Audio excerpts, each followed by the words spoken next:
Hi, I'm Dr. Tanya English, and this talk is about how healing and disease happen. I've been in practice of healing for over 35 years, first as a massage therapist and then as a chiropractor and energy healer.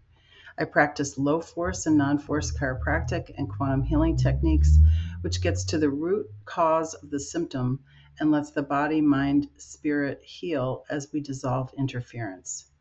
The first thing to know is that healing and disease happen as a result of normal physiology. This is not a fault, it's just the way human beings work. This is your nervous system. Your nervous system has three parts. There's the motor part in blue, the sensory part in red, and the autonomic part in yellow. The sensory is also pain. Of these three parts of your nervous system, the motor part is controlled by your frontal cortex. This is where you do thinking. You think of thought and you want to move muscles. So if I want to touch my forehead, all the muscles in my hand and arm move so that I can do that. So you think of a thought and muscles contract.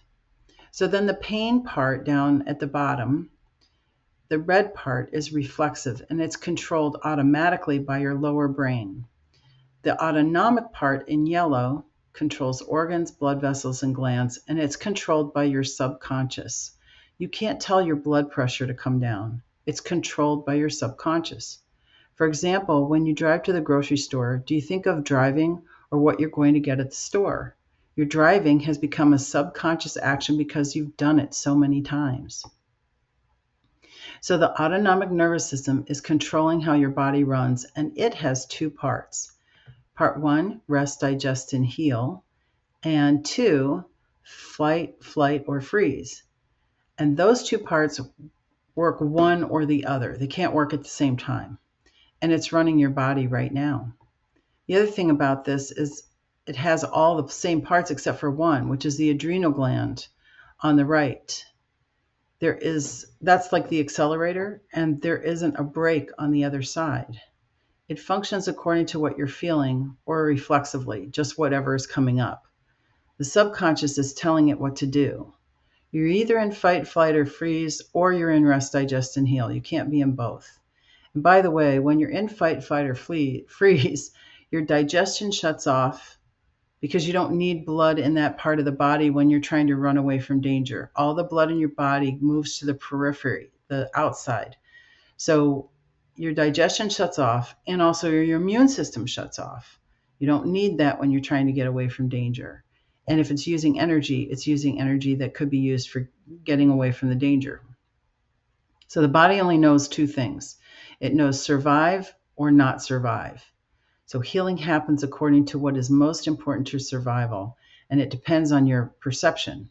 If you feel like somebody's following you walking down the street, and you turn around and say it's just a plastic bag blowing down the street, you still have the same fight or flight response. It's your perception. Think of a lemon. Okay, just close your eyes for a moment and think of a lemon. Think of the juice of the lemon. Imagine that you're picking up a wedge of the lemon and you put it in your mouth and bite down. Now you probably have more saliva in your mouth right now because your body memorized what the lemon is, what it's supposed to do when a lemon comes in. And if we check the pH of your saliva before and after, the pH would be higher or more alkaline to counteract the acid that's in the lemon, even though there's no lemon. So that's how quickly your body changes. Just how quick that you got that saliva in your mouth thinking about a lemon, not even a real lemon, just thinking about it. Your subconscious is running your body through your feelings. You have more feelings than the 140 on this chart, but your feelings are the way that your subconscious knows what physiology to create. When you have a feeling, it does the physiology for that feeling. And your patterns of physiology are created with intense emotion or repetition. Each feeling represents a vibration that's sent out in all directions.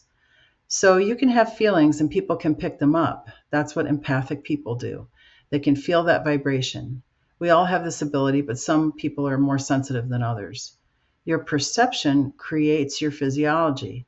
if the perception of someone following you scares you, but it turns out to be the plastic bag blowing down the street, it still creates the physiology of fight or flight or freeze. And this is something that you can do for a lifetime. And if it's not brought into present time consciousness, it will continue. And then compensations happen because something isn't working the way it's supposed to. Things start to degrade and break down in normal, healthy human beings.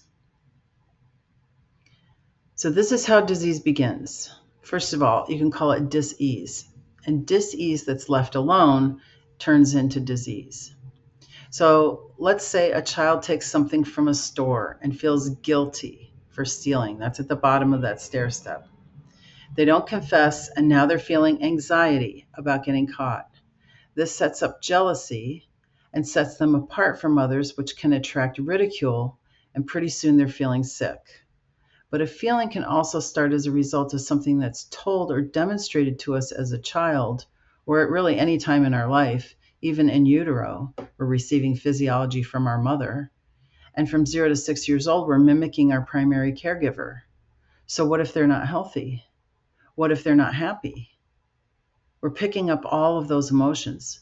So be aware the feelings that are not processed and acknowledged are pushed down, and the feeling continues, the physiology, until unless it's dealt with.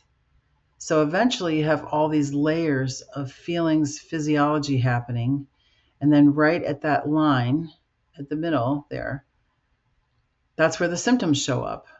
These physiologies are all running because the feelings aren't released or acknowledged, and the body can only take so much before it compensates, and then it starts to use too much energy in one area and not enough energy in other places.